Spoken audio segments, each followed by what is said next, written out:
Makeup brushes come in all different sizes, shapes, hair types, and densities, and they all serve different purposes. It can get completely overwhelming trying to figure out which brush to use, when, and where. If you feel like you're the only adult woman in the world that just doesn't get it, trust me, you are not alone.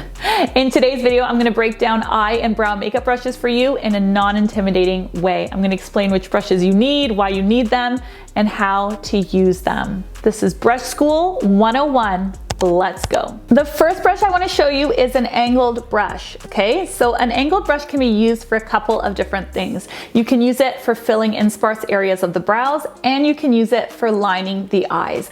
A lot of these brushes actually come dual-ended with a spoolie on one side, and that's because this brush is known to be great for eyebrows. So let's talk about this spoolie first, okay? The spoolie is intended to be used for brushing the hairs up, obviously, but it's also meant to be used for diffusing brow pigment.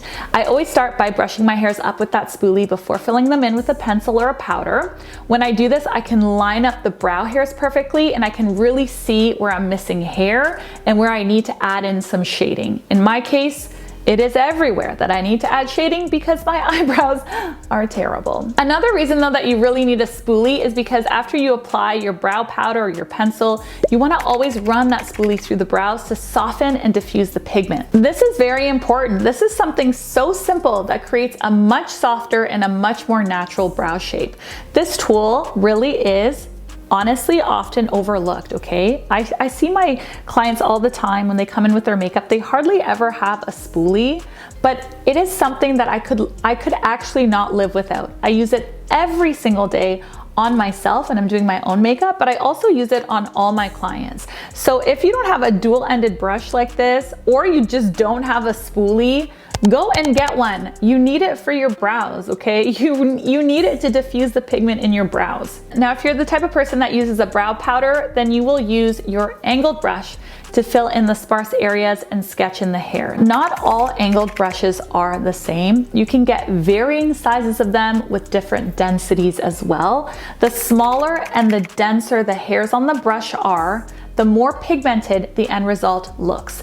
This rule does not only apply to angled brushes, this is true for all makeup brushes. If you want the effect you're creating to be more diffused and softer, you want the brush to be less dense and fluffier. So if you look at this brush, okay, this brush by BK Beauty, this is brush number 208, you can see, okay, how tiny it is compared to my other brushes. This is the perfect brush to choose for sketching in tiny hairs at the very front of the brows, where you want the lines to be super soft and super skinny, and you don't want it to be like too boxy looking, right in here in between the brows.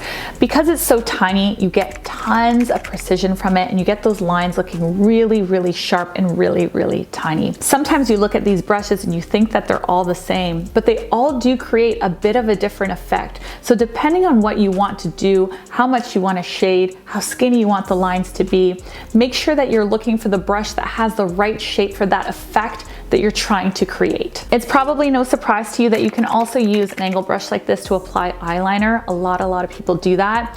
If you have like a gel liner in a pot that you love, you can dip your angled brush into it and apply it on the lid that way. Because these brushes are so tight and sharp, it does do a great job of applying liner with fantastic precision. For angled brushes, my favorites are Sigma E75, Anastasia Beverly Hills number 12, that's a dual-ended one with a spoolie, BK Beauty 208, and Sephora number 22. If you don't like applying your eyeliner with an angled brush for whatever reason, maybe you don't feel like you can get as much precision with it, then you can also get an eyeliner brush, okay? So an eyeliner brush looks like this. It kind of looks like the tip of a pen. These are excellent if you're a winged liner girl and you want a lot of precision right at that tip of the liner. This will give you a very, very sharp, precise line with a very defined tip. The ones that I always reach for is the Quo one and the Sigma bent liner brush, which is number B12. If you find your angled brush isn't doing it for you with the winged liner looks, then get yourself an actual liner brush.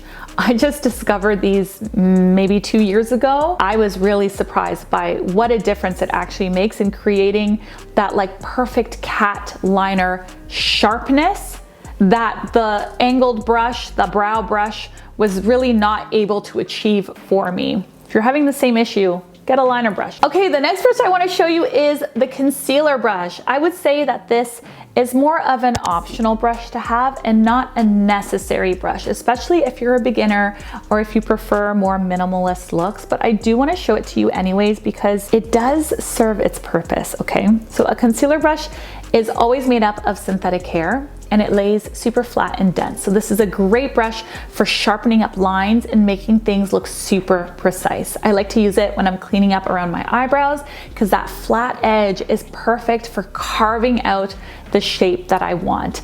This brush can also be really good if you're trying to get more precision or lift in an eyeshadow look, or again, if you're trying to clean up a winged liner look. That look is really trending right now. I know a lot of people struggle with the winged liner.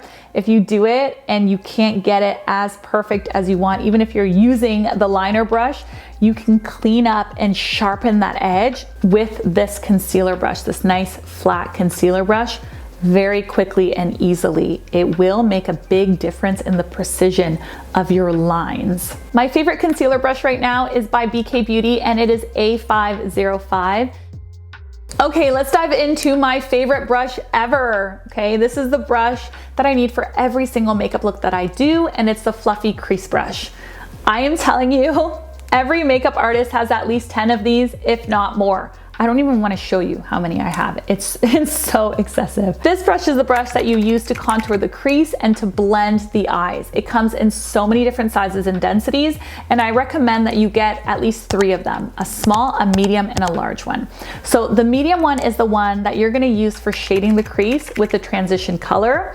It fits right into that eye socket and it deposits pigment perfectly. It's a wash of color that shows up well, but is not too dense either. It's that perfect blendable wash of color that you need when you are doing any type of contouring work in the crease. My favorites are Sephora number 26 and BK Beauty number 201, 202, and A503. Sigma also has a great one that's a little more tapered and it's number E49. Now, if you're looking for a really big fluffy one that is excellent for blending everything out and totally diffusing pigments, Quo Beauty has a really great one. I often reach for this brush at the end when I'm trying to like marry all of the pigments together.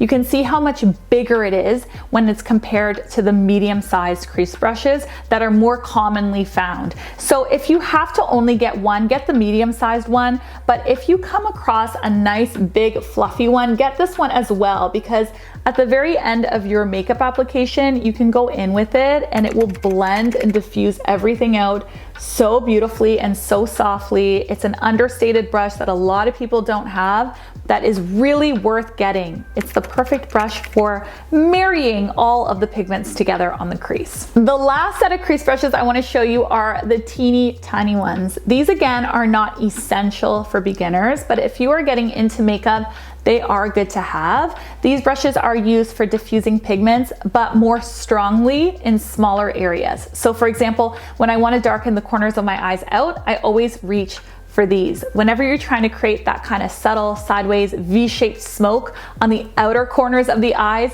a tiny crease brush works really well for that. It's usually called like a precision blender brush, even though I just call it a tiny crease brush because that's literally what it is. It's just a tiny version of your beloved crease brush. For this, I usually reach for Sigma E36 or E42. Sephora number 24 is one that I reach for a lot as well. And Angie also has some in her BK Beauty line, and they are number A504 and A502. If you're feeling overwhelmed right now, please don't feel that way. Check the description box because I'm gonna be leaving lots of links for you. It'll be super organized down there in categories. I really want this video to be helpful and not confusing. So trust me, if I can get good at makeup, then you can too. There is nothing overly special about me. other than the fact that I practice. So if I've managed to figure out what these brushes do and I've managed to know which pigments to use with them, then you can too. You just have to watch and learn and practice. All right, moving on to our lid brushes. So these brushes are not oval in shape, right? They're not like domey in shape like the crease brushes, because they don't have to fit into the socket. These are not crease brushes. These are not for the socket. They're actually flatter, but they're still puffy. These are really great for applying a wash of color on the lid, sweeping that color on. If you're the type of person that usually only applies one shadow color right on the lid and you don't even bother with like a transition or a crease color, all of that stuff, then this is the brush that you absolutely need. Sigma number E25, E28, and E54 all work super well for this. They pack that color on the eyelid beautifully. BK Beauty has a few of them as well, and I'm gonna leave all of that in the description box for you. Another brush that's really great to have is the smudge brush. These are small and they're really densely packed, and they're great for smoking out under the eyes. For doing any type of smoky eye look, this is really, really good to have, almost essential, I'd say. So what I often do is I use a gel liner and then I actually dip one of these into a black shadow and I smoke it out over top of that gel liner just to diffuse and soften. I also use this brush a lot underneath my eyes. When I'm creating any type of shadow under the eyes, under the lashes, I always reach for a smudge brush. So if you're looking to add one to your collection, I do recommend it. It is a really great brush to have. And the ones that I always reach for, the ones that I love, is Sephora Smudge and BK Beauty number 207 and 204. And here is the finished look. As you can see, you really don't need too many brushes in order to create quite a complex eye makeup look. You just need to use the right brushes in the right places. If you guys are interested in the brushes that I reach for and use time and time again for the face when it comes to foundation, contour, highlight, blush, etc., all of that, please let me know in the comment section below. If I get enough comments, I'll make a part 2 video for you. This video is over.